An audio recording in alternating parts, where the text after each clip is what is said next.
Hello everyone, Ace here, and today let's talk about how Hollywood has decided to embrace AI in the midst of writers and actors going on strike. The strikes themselves, ironically enough, being done in part over concerns of the increasing importance of AI. Now, I could talk about the contents of the article that I'm using as a source here, but it really is, for the most part, just going over various companies having openings for AI-related jobs, as well as the concerns that actors and writers have with regards to that. Instead, I believe it is of better use to talk about the bigger picture. For a start, I would say that this is the latest step in the deglamorization of Hollywood, which has been ongoing for some time now. I would have to say, however, that it is of my opinion that the recent rise in AI, while itself another important stage in the deglamorization of Hollywood, has less to do with the downfall of people worshipping big celebrities, and more to do with the general public's rejection of the ideological bend being pushed by Hollywood these days. To illustrate my point, there's a reason why Tom Cruise is still able to star in successful movies, despite how kooky the man personally may be. That's because the movies that Tom Cruise stars in tends to be films that are made for the entertainment of the general public above all else, instead of trying to push a message or start a conversation. Basically what I'm saying is that I am of the opinion that the culture wars and the impact that they have had on Hollywood itself seems to be the mother of invention when it comes to the increasing use of AI. Because the simple reality is that the films being pushed these days tend to not do too well as far as the actual sales are concerned, with only occasional flash in the pan exceptions. To the tune that an indie film such as Sound of Freedom has the potential to possibly outperform an Indiana Jones film created by Disney, at least with regards to sales within North America. Needless to say, the difficulties that many of these major companies have at even breaking even has made it so that it is absolutely essential for them to adapt or perish. So when you have blatantly incompetent writers who believe that somehow Palpatine returned is good writing, it's not difficult to see why a company like Disney might consider AI to be superior at performing that specific task. And considering the extreme logistical demands that some of these prima donna-style actors have, it's not difficult to see why a major corporation might want to instead use their likeness as generated via AI, in order to avoid the hassle of having the actor actually on stage.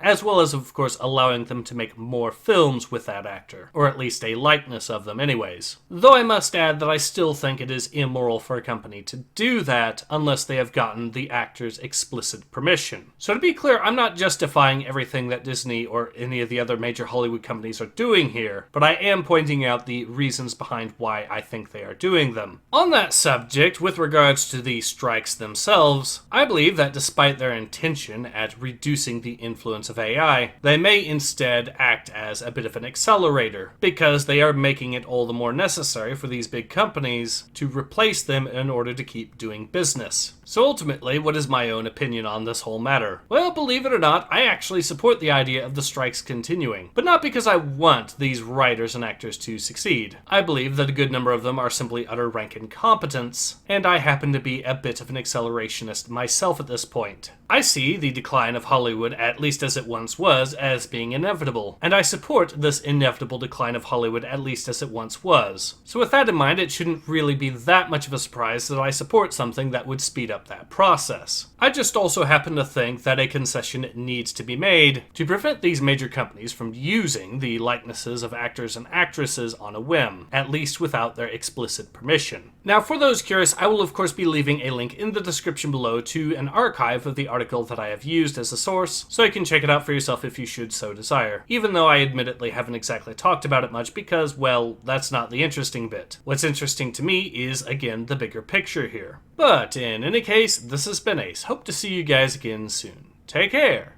Ace out.